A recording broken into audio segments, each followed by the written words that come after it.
नमस्कार साथियों, बहुत बहुत स्वागत है आपका दोस्त चैनल पर। हर कदम आपके साथ एक नई सोच के साथ अध्यापकों के लिए ताज़ा खबर आ रही है। अध्यापक संघर्ष समिति की सरकार और शिक्षकों से अपील। जानिए खबर के अंदर क्या है। Let's go.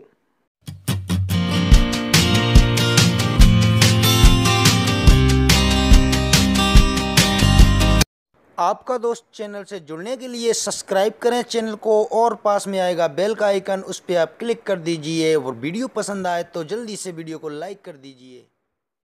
अध्यापक संघर्ष समिति मध्य प्रदेश अध्यापक भेद रहित शिक्षा विभाग में संविलियन चाहता है, जिसमें शिक्षा विभाग की तमाम सेवा शर्तें, सुविधाएं, शास्त्रीय पदनाम जो शिक्षक संवर्गों को लागू हैं वह सब अध्यापकों को शिक्षा विभाग में संविलियन उपरांत लागू होनी चाहिए। साथ ही सेवा अवधि शिक्षाकर्मी संविदा शाला शिक्षक नियुक्ति दिनांक से मान्य होनी चाहिए।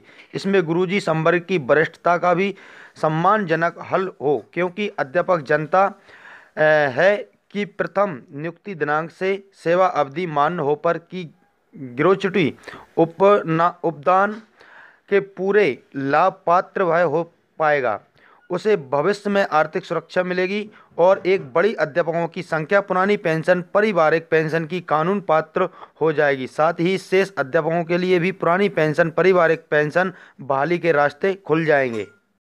समस्त शैक्षणिक कर्मचारी पूर्व प्रचलित विभाग अर्थात शिक्षा विभाग और अनुसूचित जाति जनजाति विभाग के अधीन होंगे तो शैक्षणिक गतिविधियों के संचालन में सुविधा होगी तथा विभिन्न विभागों के टकराव से भी बचा जा सकेगा। विभिन्न विभागों के टकरावों का ही दुष्परिणाम है कि अध्यापकों का न स्थानांतरण हो पा रहा है, न ही पति पत्नी का निकटस्थ स्थानों पर समायोजन हो पा रहा है।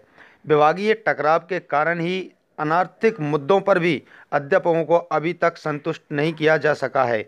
तमाम प्रकार के अव्यावहारिक प्रयोग किए जाने के बावजूद शैक्षणिक गुणवत्ता बढ़ाने में भी विशेष सुधार परिलक्षित नहीं हो पाया है। शिक्षा विभाग की संपूर्ण सेवा शर्तों के साथ अध्यापकों का शिक्षा विभाग में अनुसूचित जनजाति विभाग में संविलियन होने पर छोटी समस्याएं जो बहुत बड़ी हो गई हैं, जैसे स्थानांतरण एवं पति पत्नी समायोजन की समस्या स्वतः ही समाप्त हो जाएगी। अनुकंपा नियुक्ति और अतिथि शिक्षकों के नियमितीकरण के रास्ते खुल जाएंगे और संतुष्ट अध्यापक शैक्षणिक गुणवत्ता बढ़ाने में पूरे मनोयोग से समर्पित हो पाएगा। शैक्षणिक गतिविधियों को छोड़ केवल अध्यापकों की हित चिंतन छोड़ राजनीति करने वाले अध्यापक नेता शासन पर आर्थिक भार का बवंडर खड़ा कर शासन में भय व्याप्त कर अध्यापकों का शिक्षा विभाग में संविलियन को असंभव बनाने का प्रयास कर रहे हैं। वहीं राज्य शिक्षा सेवा को लागू करने की बात कर रहे हैं। ऐसे अध्यापक नेता जब अध्यापकों में बेनकाब हो चुके हैं तो वे भयग्रस्त हैं कि कहीं राजनीति दुकान बंद ना हो जाए। यह सर्वविदित है कि किसी भी क्षेत्र या विभाग के समान कार्य करने वाले अलग अलग वर्गों का अस्तित्व शोषण को बढ़ावा देती है। इसलिए मध्य प्रदेश का आम अध्यापक संघर्ष समिति मध्य प्रदेश और समान विचारधारा वाले अध्यापक संघर्ष वर्ग सहित शिक्षा विभाग में संविलियन की मांग करते रहे हैं और उसे पाने की आशा भी उनके मन में जागृत हो चुकी है, क्योंकि सरकारी दल के वचन पत्र में अध्यापकों की मंशा को ससम्मान रखा गया है।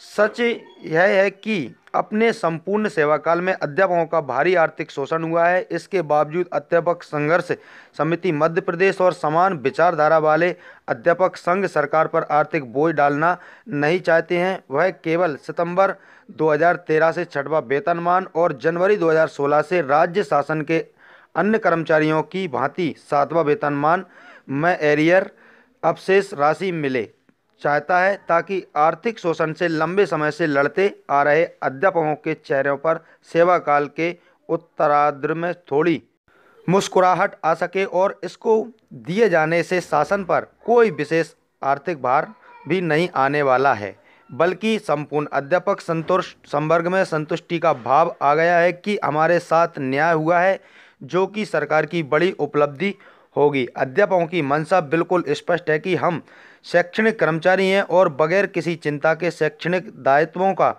पूरी ईमानदारी से निर्वहन करना चाहते हैं। इसके लिए उसके मन में सेवाकालीन और सेवा उपरांत सामाजिक सुरक्षा का भाव होना चाहिए। यह सभी हो सकता है जब बगैर किसी भेदभाव के अध्यापकों का शिक्षा विभाग में संविलियन हो। अध्यापक बिल्कुल नहीं चाहता है कि मध्य प्रदेश का शिक्षा क्षेत्र आंदोलन हड़ताल की रणनीति बने। वह चिंता मुक्त होकर नौनिहालों के भविष्य को सुधारने में 100% योगदान देना चाहता है। शिक्षा विभाग में संविलियन के लिए वातावरण बन चुका है। सरकारी दल पूरे विश्वास के साथ वचन दे चुका है। अध्यापक चाहता है कि शिक्षा विभाग में संविलियन के नेक काम में अब देरी नहीं होनी चाहिए।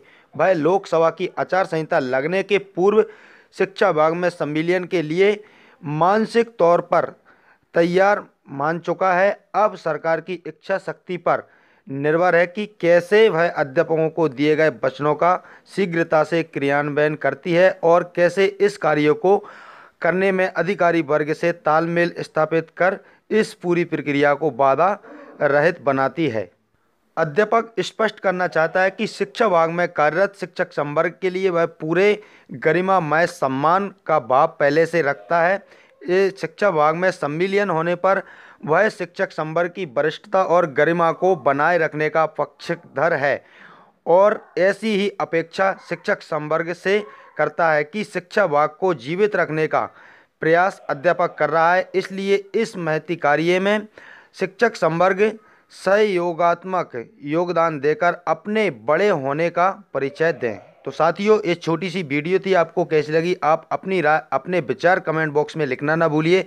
और वीडियो आपको पसंद आया हो तो वीडियो को लाइक कर दीजिए और इस वीडियो को अधिक से अधिक शेयर कर दीजिए, जिससे सभी मध्य प्रदेश के अध्यापक साथियों को ये महत्वपूर्ण जानकारी मिल सके। और दोस्तों, इसी प्रकार की लेटेस्ट अपडेट जानकारी पाने के लिए आपका दोस्त चैनल से जुड़े, सब्सक्राइब और बेल के आइकन पर क्लिक करके।